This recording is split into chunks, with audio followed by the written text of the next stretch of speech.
প্রিয় দর্শক, সাজ্জাদ কাদিরের প্রীতি নিন, শুভেচ্ছা নিন। আজকে আমি একা কথা বলবো না, দ্বৈতভাবে কথা বলবো। আজকে আমাদের এই লাইভে যুক্ত হয়েছেন, আজ হাইকোর্টে কুরবানির পক্ষেও যদি রায় দেয়, তবুও মুসলিম সম্প্রদায়ের এখানে আনন্দিত হওয়ার কোনো প্রশ্ন নেই। কারণ এ রায় মুসলমানদের পক্ষে হবে না। এ রায় কেবলমাত্র যে হিন্দু সম্প্রদায়ের মানুষরা গরু পালন করেছিল, তাদের গরু বিক্রি না হওয়ার কারণে তারা যে টেনশনের মধ্যে পড়েছে, তারা যে লসের মধ্যে পড়েছে, সেই কথা চিন্তা করেই রায় দিতে পারে। আমাদের একটাই প্রশ্ন, মুসলমান সম্প্রদায় গরু কুরবানি করবে না, গরু খাবে না, গরুর বিষয়ে আর কোনো চিন্তা ভাবনা তারা করবে না। বিশেষ করে মুসলমান সম্প্রদায়ের কাছে অনুরোধ করব, নিজেদের চরকায় নিজেরা তেল দিন। কারণ সোশ্যাল মিডিয়ায় দেখছি কেউ বলছে গরু রাষ্ট্রীয় পশু হোক। আরে ভাই, আমাদের কাজ, আমরা গরুর বিষয়ে চিন্তা করব না। গরুর, যারা গরুকে মাতা বলে, সেই গরুর সন্তানরা চিন্তা করবে গরুর আধার কার্ড হবে কিনা, গরু জাতীয় পশু হবে কিনা, গরুকে গোয়াল ঘরে রাখবে না ঘরের মধ্যে এসি চালিয়ে রাখবে, সেই গরুর সন্তানরা চিন্তা ভাবনা করবে। এই চিন্তা আমাদের নয়। দ্বিতীয় আর একটা প্রশ্ন বলি, আপনাদের কাছে কথা বলি। বর্তমানে যারা এই কুরবানির বিষয়ে কেস করেছে, তারা মুসলমান সম্প্রদায়ের জন্য কেস করেনি। তারা এই মুসলমানদের সেন্টিমেন্টালকে কাজে লাগিয়ে তাদের নিজেদের প্ল্যাটফর্মকে মজবুত করার জন্য কেস করেছে। এটা সব সময় মনে রাখবেন। বর্তমানে 12 দিনের পশ্চিমবাংলায় বিজেপি সরকার এসে মুসলিম সম্প্রদায়ের 12টা বাজানোর জন্য যা শুরু করে দিয়েছে, এখন আমাদের এই বিষয়ে চিন্তা ভাবনা করার প্রয়োজন।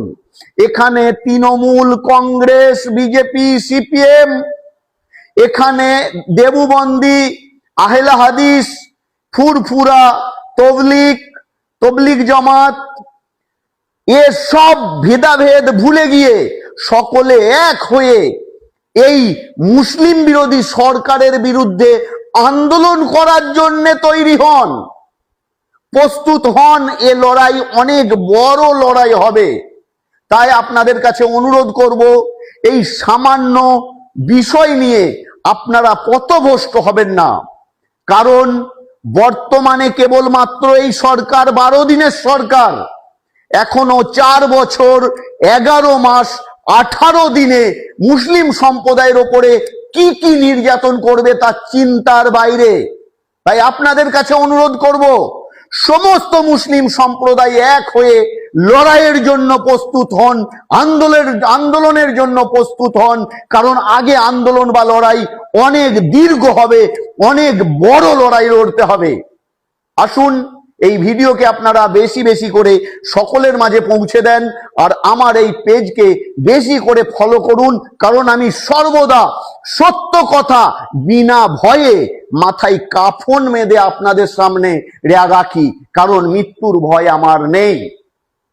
বেশি করে শেয়ার করবেন।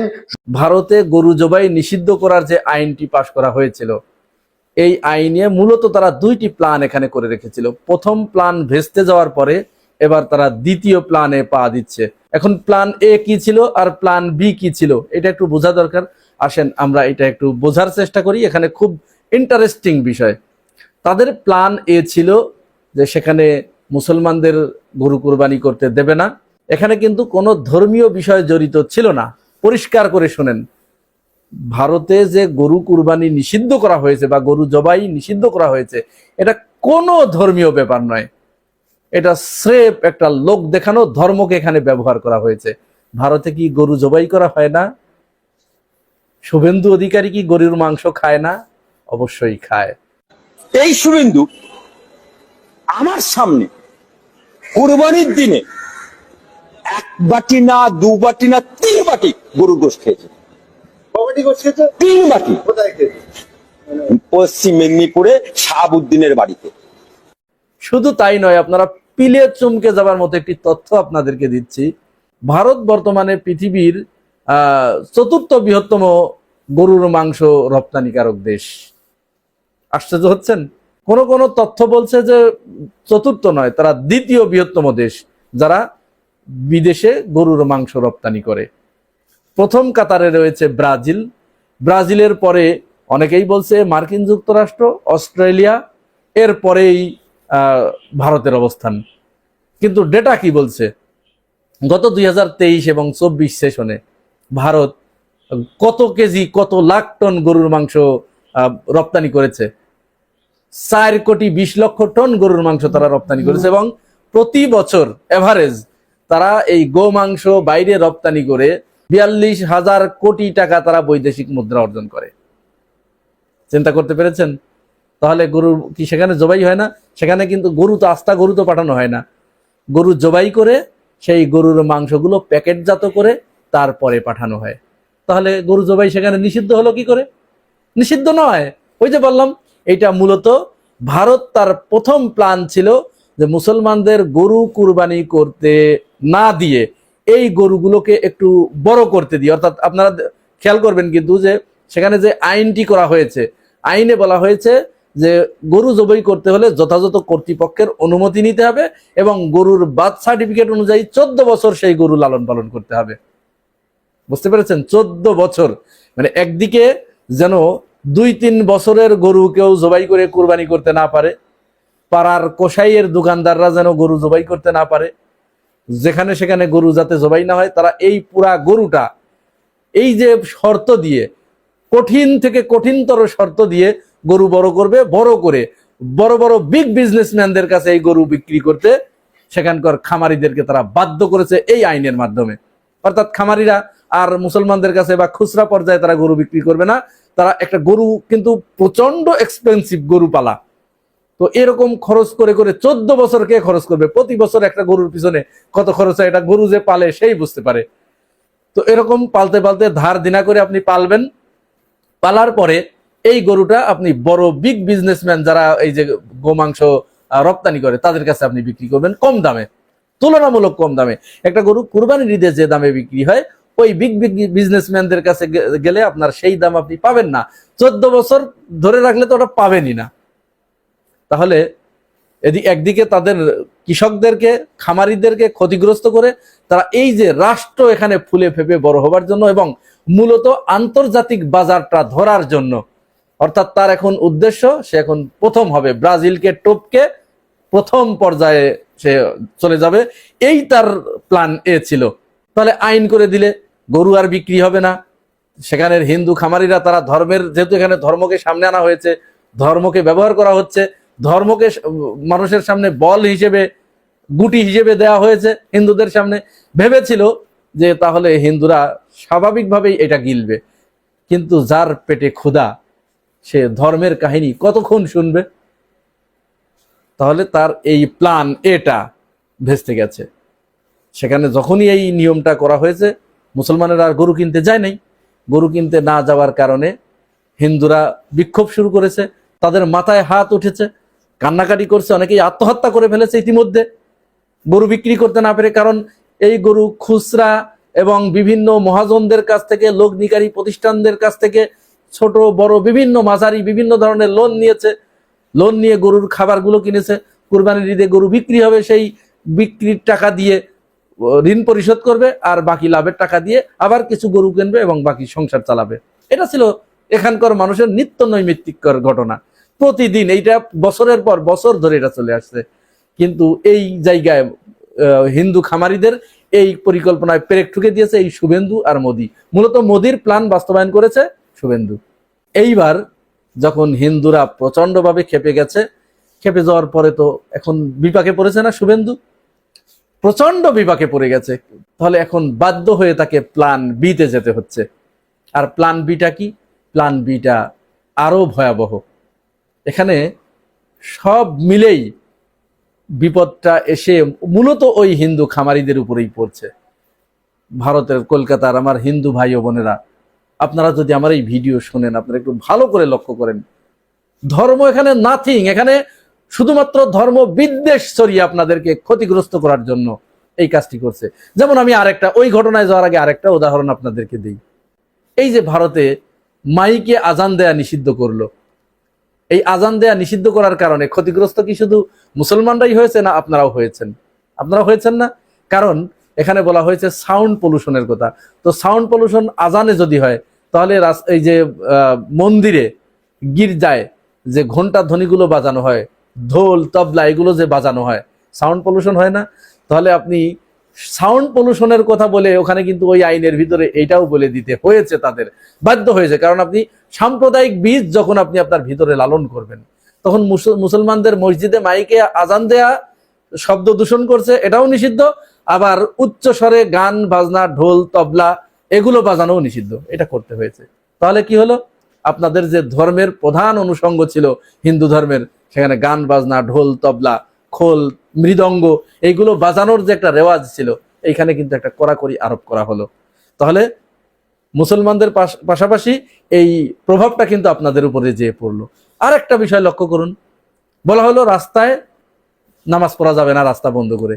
তো রাস্তা বন্ধ করে তো শুধু নামাজ পড়ে না, ওখানে কয়জন মুসলমান আছে? 30 কোটি মুসলমান, 150 কোটির ভিতরে 30 কোটি 25 কোটি 26 কোটি যাই বলি, বাকি তো সব হিন্দু। এরা যখন পূজা করে, এই পূজাগুলো তো রাস্তা বন্ধ করেই করতে হয়, রাস্তা প্রচন্ড ভাবে জ্যাম হয়ে যায়, বন্ধ করে দিতে হয়।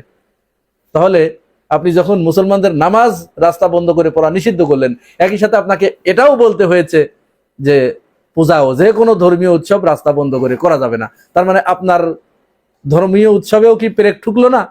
ঠুকে দিলে কিন্তু আপনিও তো এটা করতে পারবেন না।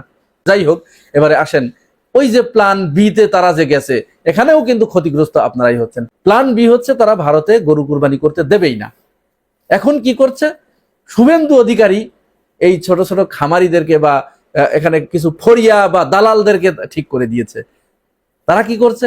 ওই হিন্দু যারা খামারি আছে, একেবারে প্রান্তিক পর্যায়ের, যারা খুচরা পর্যায়ের 2টা 5টা 10টা গরুর মালিক, এদেরকে একটা দালাল ধরিয়ে দিয়েছে যে ওর কাছে গরুগুলো বিক্রি করে দাও। এখন এই দালাল কি করছে?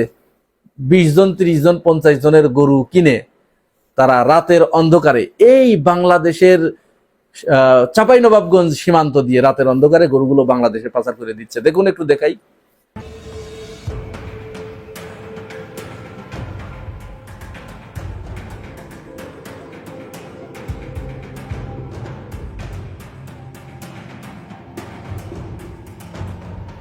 বুঝতে পেরেছেন তার প্ল্যান বিটা? এটা যে সেখানে হিন্দুরা, তাদের এটা জানা ছিল যে যখন এটা নিষিদ্ধ করা হবে তাহলে মুসলমানরা গরু কিনবে না। গরু না কিনলে, এখানে তো গরুর ব্যবসা মূলত হিন্দুরাই করে, বেশি গরু পালে হিন্দুরা, তাহলে তারা বিক্ষুব্ধ হবে, তারা গরু বিক্রি করতে পারবে না। এই গরুগুলো কি করব? রাতের অন্ধকারে বাংলাদেশে পুশ করে দেওয়া হবে, বাংলাদেশের ব্যবসায়ীরা এই গরুগুলো কিনবে। এটা ছিল তাদের প্ল্যান বি। এখন আমাদের এখানে একটু করণীয় আছে। বাংলাদেশের যারা আমরা মুসলমান ভাইয়েরা আছি, এই মুহূর্তে পশ্চিমবঙ্গের হিন্দু ভাইদের পাশে আপনাদেরকে দাঁড়াতে হবে। আপনারা এই যে ভারত থেকে যে গরুগুলো রাতের অন্ধকারে চোরাই পথে আসছে, সরকার এটি ঠেকাতে পারছে না। সীমান্ত রক্ষাকারী বাহিনী যারা আছেন তাদেরকে অনুরোধ করব, আপনারা সীমান্ত পুরোপুরি বন্ধ করে দেন, একটা গরু যেন বাংলাদেশে ঢুকতে না পারে। আমরা বাংলাদেশে যে গরুগুলো আছে এগুলো দিয়েই আমাদের কুরবানি চলবে, কোনো সমস্যা নেই। আরো বরং উদ্বৃত্ত আছে, আপনারা সীমান্তটা বন্ধ করে দিন। সরকারের প্রতি আহ্বান থাকবে, সীমান্ত বন্ধ করে দিন। আর শেষ পর্যায়ে সীমান্ত রক্ষী বাহিনী এবং সরকার কেউই আমাদের আহ্বানে সাড়া দিল না। এখন আমাদের একটা দায়িত্ব আছে। দায়িত্বটা কি? আমরা যারা এই প্রান্তিক পর্যায়ের মানুষ আছি, যারা গরু কিনবো, খুচরা পর্যায়ে কিনে কুরবানি করব, আমরা দেখে দেখে ভারতীয় গরুগুলো কিনবো না, একটা গরু কিনবো না। এতে কি হবে? ওই ভারতীয় হিন্দু ভাইদের উপরে যে অত্যাচার চালানো হচ্ছে, যে তাদের বিপদে ফেলানো হয়েছে, এই বিপদ থেকে তারা রক্ষা পাবে। কারণ কি? ওই যে গরুগুলো আসছে, এগুলো কিন্তু নামমাত্র, যে গরুগুলো লাখ টাকার উপরে দাম, সেই গরুগুলো 50,000 60,000 70,000, অর্থাৎ যে দাম বলছে সেই দামেই তাকে দিয়ে দিচ্ছে। যাদের কিস্তি আছে সামনে, কিস্তি দিতে হবে ঈদের পরেই, তারা তো বাধ্য হয়ে এই গরুগুলো বিক্রি করে দিচ্ছে। সুতরাং বাংলাদেশের মুসলমান ভাইদের প্রতি আমাদের আহ্বান থাকবে, এই গরুগুলো আপনারা কিনবেন না। আপনারা যদি এই গরু না কিনেন, তাহলে সেখানে হিন্দু ভাইয়েরা সরকারের প্রতি চাপ সৃষ্টি করবে। চাপ সৃষ্টি করলে হিন্দুদের বিরাট একটা বিপদ থেকে তাদেরকে আমরা রক্ষা করতে পারবো। প্রিয় ভাই ও বোনেরা, আপনাদের কাছে কি মনে হয় এই প্ল্যানটা? এটি কি সঠিক? জানাবেন মন্তব্যের ঘরে। রাজ্যের মুখ্যমন্ত্রীকে চিঠি করেছি দুটো কারণের জন্য। বিজেপি ক্ষমতায় এসছে তো কি হয়েছে? বিজেপি ক্ষমতায় এসছে, রাতকে সকাল বলবে, সকালকে রাত বলে মেনে নিতে হবে নাকি? সংবিধান বহির্ভূত কথা বলবে, তা মেনে নিতে হবে নাকি? বিজেপি এসছে তো কি হয়েছে? দেশ রাজ্য কারো কথাই চলবে না। সংবিধান, আইন, আদালত তাকে মান্যতা দিয়ে চলবে, একটু মাথায় রাখবে।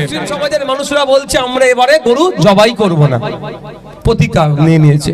সেটা একটা ভালো সাইড, নীরব প্রতিবাদ এটাকে বলে। রাজ্য সরকার যে কঠোরতম অবস্থান নিচ্ছে, ফলে আর্থিকভাবে ক্ষতিগ্রস্ত হচ্ছে আমার হিন্দু সমাজের ভাইরা। মুসলিমরাও গরু বিক্রি করে না বলবো না, ব্যাপক ক্ষতি হচ্ছে আমার হিন্দু সমাজের মানুষ। রাজ্য সরকার যদি চায় এই পশু বলি ধর্মীয় উৎসবের জন্য, চিকিৎসার জন্য, গবেষণার জন্য এজ লিমিট থাকবে না। সমস্যা হচ্ছে কি জানেন? নওশাদ সিদ্দিকী তিল জ্বলাই না গেলেও দোষ, আর গিয়ে বুলডোজারের সামনে দাঁড়ালে বলে ফুটেজ খায়। কোন পুলিশের কোন অথরিটির রাইট নাই আপনার মাইকটা খোলা মন্দির থেকে, মসজিদ থেকে এসে বলতে পারে কম্পিটেন্ট অথরিটি, পুলিশ হোক যেই হোক, যে আপনি এর নিচে সাউন্ডটা করুন। কোনো ধর্মস্থানের মাইক খোলার অধিকার কোনো জায়গায় লেখা নাই। কি বলা আছে?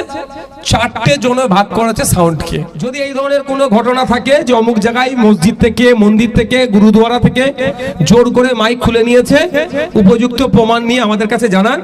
যেই পুলিশ নামিয়েছে সেই পুলিশকে কোর্টে দৌড় কাটাবো আমরা। মামলা একটা হবে, নিশ্চিন্তে থাকুন, মামলা হবে। গতকাল কি জানতে পারবেন যে আমার বড় ভাইজান কোর্টে অলরেডি পাঠিয়ে দিয়েছে। পুলিশ এসে যদি কেউ ডিস্টার্ব করে, তা তাকে এই উত্তরটা দিতে হবে, যেটা আমি বলি দেওয়ার জন্য নিয়ে এসেছি। তোমাকে কে বললো ভাই, বলো তো আগে?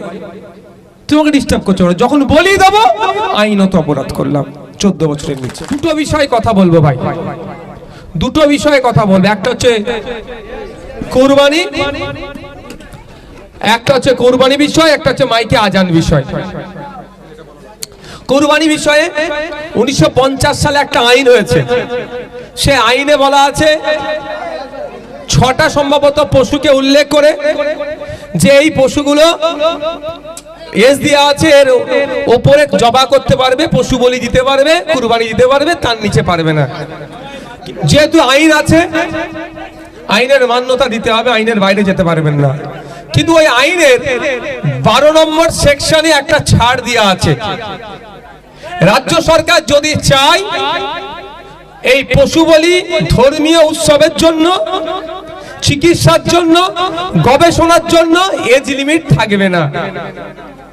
সেই 12 নম্বর সেকশনটাকে সামনে রেখে আমি রাজ্যের মুখ্যমন্ত্রীকে চিঠি করেছি দুটো কারণের জন্য। একটা হচ্ছে ইসলাম ধর্মের যারা অনুসারী, তাদের রিলিজিয়াস এক্সারসাইজ যাতে ঠিকঠাক হয় সেটা মাথায় রেখে, আর দ্বিতীয়টা হচ্ছে আমার অনেক ম্যাক্সিমাম আমার হিন্দু সমাজের মানুষজন গোপালন করে, গরুকে ছোট করে থেকে বড় করে, দীর্ঘদিন 1 বছর 2 বছর করে খাওয়া দাওয়া করে বড় করে এই কুরবানির সময় তারা বিক্রি করে, তার থেকে দুটো উপার্জন হয়। কারো মেয়ের বিয়ে দেয়, ফার্নিচার করে, বাড়ি ঘরদর করে, এই কাজে লাগায়। কিন্তু এইবারে রাজ্য সরকার যে কঠোরতম অবস্থান নিচ্ছে, ফলে আর্থিকভাবে ক্ষতিগ্রস্ত হচ্ছে আমার হিন্দু সমাজের ভাইরা। মুসলিমরাও গরু বিক্রি করে না বলবো না, ব্যাপক ক্ষতি হচ্ছে আমার হিন্দু সমাজের মানুষের। সে কথা মাথায় রেখে আমি এই চিঠিটা করেছি। তারপরেও বলবো, এখন সোশ্যাল মিডিয়াতে ব্যাপক আকার ধারণ করেছে। মুসলিম সমাজের মানুষরা বলছে আমরা এবারে গরু জবাই করব না, প্রতিজ্ঞা নিয়ে নিয়েছে। সেটা একটা ভালো সাইড, নীরব প্রতিবাদ এটাকে বলে। নীরব প্রতিবাদ নিয়ে যারা নিয়েছে তাদেরকে আমি না বলবো না, যে প্রতিবাদ তারা করছে চালিয়ে যাক। কিন্তু সরকার যাতে আইনটাকে সেকশন 12 কে যাতে তার পাওয়ার দেখিয়ে, স্টেটের পাওয়ার দেখিয়ে যাতে মিনিমাইজ করে, সে আবেদনটা আমি করেছি। দ্বিতীয় হচ্ছে মাইকে আজান। এবার আমার কথা নিয়ে এখন সমস্যা হচ্ছে কি জানেন? নওশাদ সিদ্দিকী তিল জ্বলাই না গেলেও দোষ, আর গিয়ে বুলডোজারের সামনে দাঁড়ালে বলে ফুটেজ খায়। সমস্যা কোথায়? আজকে জাহাঙ্গীর খান সাহেব ও পদপ্রার্থী তুলে নিয়েছে, নওশাদ সিদ্দিকীর ওটাও দোষ। দেখবেন লেখালেখি করছে সব নওশাদের দোষ, চলো তাই হোক নওশাদের দোষ। আর আমি সত্যি কথা বলে একটু অনেকের গায়ে লেগে যায়, দেখো আমি মিথ্যাচার করুক, মিসলিড করুক, আমি তো করতে পারবো না। এখন হচ্ছে মাইকের আজান। প্রথম কথা হচ্ছে কোনো সে মসজিদ হোক, গুরুদুয়ারা হোক, মন্দির হোক, যেখানে হনুমান চালিসা চলুক, কীর্তন চলুক, আজান হোক বা যাই হোক না কেন, কোনো ধর্মস্থানের মাইক খোলার অধিকার কোনো জায়গায় লেখা নাই। কি বলা আছে? 4টে জোনে ভাগ করা আছে সাউন্ডকে। প্রথম হচ্ছে industrial area, commercial area, residential area, silence zone. 4টে জোনে সাউন্ডকে ভাগ করা হয়েছে। রাতের জন্য একটা দিয়েছে, দিনের জন্য দিয়েছে। এবার হচ্ছে রাত কটা? রাত 10টা থেকে ভোর 6টা পর্যন্ত, সকাল 6টা পর্যন্ত এটাকে রাত বলা হচ্ছে। সকাল 6টা থেকে রাত 10টা পর্যন্ত এটাকে দিন বলা হচ্ছে। আপনারা আপনাদের ধর্মস্থানের মাইকের সাউন্ড যদি সাইলেন্স জোন হয়, মনে 40-এর নিচে রাখতে হবে। আমার একটু যদি টাইম দেন আমি বলতে পারি, তাহলে একটু টাইম দেবেন 1 মিনিট। অযথা হুটাপাটি করার দরকার নেই। কোনো পুলিশের কোনো অথরিটির রাইট নাই আপনার মাইকটা খোলা মন্দির থেকে, মসজিদ থেকে এসে বলতে পারে কম্পিটেন্ট অথরিটি, পুলিশ হোক যেই হোক, যে আপনি এর নিচে সাউন্ডটা করুন। যেমন বলছি industrial area, commercial area, residential area, silence zone. Day কখন? সকাল 6টা থেকে রাত 10টা হচ্ছে দিন, আর রাত 10টা থেকে সকাল 6টা। ইন্ডাস্ট্রিয়াল এরিয়াতে দিনের বেলা হচ্ছে 75 ডেসিমেল, আর নাইট এরিয়াতে 70 ডেসিমেল। কমার্শিয়াল এরিয়াতে 65 ডেসিমেল, আর দিনের জন্য এটা, রাতের জন্য 55 ডেসিমেল। রেসিডেন্সিয়াল এরিয়াতে 55 আর রাতের জন্য 45। সাইলেন্স জোন যেটা আছে 50 দিনের বেলায়, রাত্রের বেলা 40। এর মধ্যে আপনি রেখে মাইকের আজান দিতে পারেন, মন্দিরের কীর্তন বাজাতে পারেন, হরিনাম বাজাতে পারেন, গুরুদুয়ারা ধর্মীয় করতে পারেন। কারো অধিকার নাই আপনাকে এসে ডিস্টার্ব করার। মাথায় থাকবে। এবার হচ্ছে কি জানেন, সে ওই পাড়ায় এই হয়েছে, সেই পাড়ায় ওই হয়েছে। আপনার পাড়ারটা কি হয়েছে আপনি আগে দেখেন তো। ঘটনাটা এটা হচ্ছে না অমুক জায়গায় নামিয়ে দিয়েছে, সেটা খোঁজ নিতে হবে ভালো করে ভাই। যদি এই ধরনের কোনো ঘটনা থাকে যে অমুক জায়গায় মসজিদ থেকে, মন্দির থেকে, গুরুদুয়ারা থেকে জোর করে মাইক খুলে নিয়েছে, উপযুক্ত প্রমাণ নিয়ে আমাদের কাছে জানান। যেই পুলিশ নামিয়েছে সেই পুলিশকে কোর্টে দৌড় কাটাবো আমরা। বুঝতে পেরেছেন কি বলছি? ফালতু কেউ যদি কিছু বলে এতে আপনারা আতঙ্কিত হবেন না। দেশ রাজ্য কারো কথাই চলবে না। সংবিধান, আইন, আদালত তাকে মান্যতা দিয়ে চলবে, একটু মাথায় রাখবেন।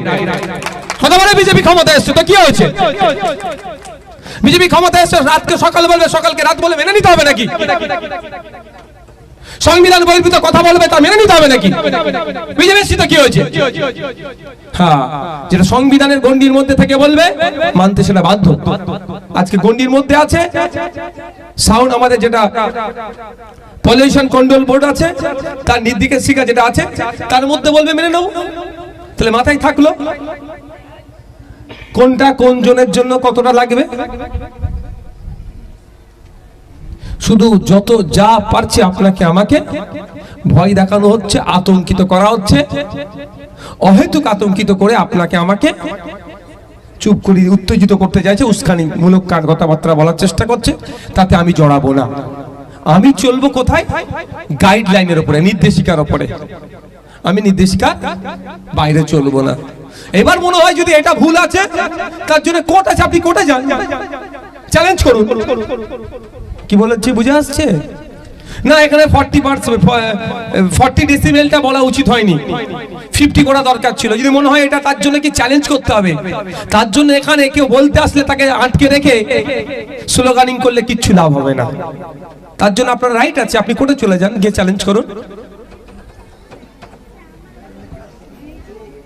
তাই আপনাদের বলবো, কারো পাতা ফাঁদে জড়াবেন না। উস্কে দিলে ক্ষতি আপনার হবে, সে উপরে বসে বসে মজা দেখবে। তাহলে সাউন্ড নিয়ে কুরবানি নিয়ে ক্লিয়ার আপনারা?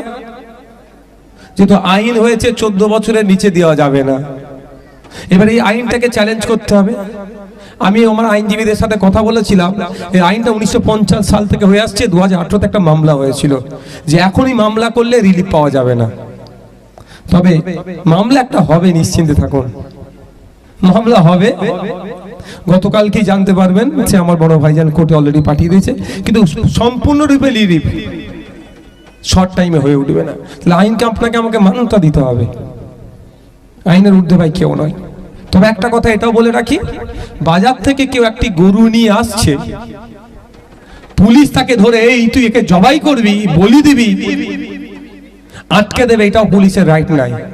ভালো করে বোঝেন, আপনি বাজার থেকে একটা গরু কিনে নিয়ে আসছেন বা একটা মোষ কিনে নিয়ে আসছেন, যেটা 6টা এর কথা বলেছে, প্রাণীর কথা কিনে নিয়ে আসছেন, আপনি তো গাড়িতে নিয়ে এসে তার দুধটা দুয়ে খেতে পারেন তো, বা বিক্রি করতে পারেন তো দুধটা, বা ওই মোষটাকে, ষাঁড়টাকে বা গরুটাকে তো চাষের কাজে লাগাতে পারেন। যখন আপনি বলি দিচ্ছেন আইনত অপরাধ করছেন, তার আগে পর্যন্ত আইনত অপরাধ করছেন না। সুতরাং পুলিশ এসে যদি কেউ ডিস্টার্ব করে তা তাকে এই উত্তরটা দিতে হবে, যেটা আমি বলি দেওয়ার জন্য নিয়ে এসেছি, তোমাকে কে বললো ভাই বলো তো আগে, তোমাকে ডিস্টার্ব করছো, যখন বলি দেবো আইনত অপরাধ করলাম 14 বছরের নিচে। মাথায় থাকবে কি বলছি, একটু বুঝে নেন। খামাখায় আতঙ্কিত হয়ে লাভটা কি হবে, লাভটা কি আগে আইনটা জানতে হবে। এবার এটাকে যাতে করে রিলিফ করানো যায়, এখন ভাই সময় নেই। সময় কার হাতে আছে? সরকারের হাতে আছে। সেকশন 12 সেইটাকে সরকারকে বলেছি আপনি রিলিফ করে দেন। কিন্তু যারা 80টা নিয়ে বসে আছে, তাদের একটা শব্দ খরচ নেই। সেই মোস্তাফিজুর রানা দমকল থেকে মুখ্যমন্ত্রীকে চিঠি করছে, ভাঙড় থেকে নওশাদ সিদ্দিকীকে চিঠি করতে হচ্ছে। আজকে 80টা যদি থাকতো, 80টা মিলে যদি আজকে মুখ্যমন্ত্রীর দ্বারস্থ হতো, অপোজিশন যখন আওয়াজ তুলছে, বেকে স্বাভাবিকভাবে সরকারকে একটু মান্যতা দিতে হতো কি হতো না? এখনো যারা ভাবছেন তৃণমূলকে দিয়ে বিজেপিকে আটকাতে হবে, ওই জাহাঙ্গীরের মতো অবস্থা হবে, তীরে এসে তরি ডুবিয়ে দেবে। এবার এটা বলতে পারেন জাহাঙ্গীর সাহেব ভয়ে করেছে, হতে পারে ভয়ে। জাহাঙ্গীর সাহেব বিজেপির সাথে যোগ সাজকে করেছে, হতে পারে। আর একটা আছে, তৃণমূল কংগ্রেস জাহাঙ্গীর সাহেবকে বলেছে তুমি এই কাজটা করো, কারণ যেন তৃণমূল কংগ্রেস এখন এই সদ্য সরকার থেকে বিরোধীতে এসেছে, ওরা এখন গ্রাফ নিচের দিকে, তৃণমূল ছেড়ে লোক পালাচ্ছে। এই নির্বাচনে তো ব্যাপকভাবে পরাজয় হবে ফলতাতে। ওখানে বামপন্থী আইএসএফ এর সমর্থনে যে প্রার্থী আছে সিপিআইএম, কাস্তাতুরি তারা চিহ্ন এবার ওখান থেকে পাস হবে। 3 নম্বর 4 নম্বরও তৃণমূল থাকবে না, ওর পেছনে চলে যাবে, তাহলে ব্যাপক পরাস্ত হবে। এইটার ভয়ে মধ্যখান থেকে তো এটাও করতে পারে যে ভাই তুই এটা নিজে থেকে এটা তুই করে দে, আর আমরা বলবো ও নিজে থেকে করেছে, আমরা কিছু জানি না। মানে বিপর্যয় হলেও ওরা তৃণমূল গায়ে লাগাবে না, এটাও তো হতে পারে। একাধিক কারণ আছে, এই কারণের কথা বলেছি বলেও আবার কিছু ভাইদের কাছে নাকি আমি জ্বালা যাব কোথায়, তা কে কি বলছে সেই নিয়ে আমি ভেঙে পড়ি না। মন জানে পাপ আর মা জানে বাপ।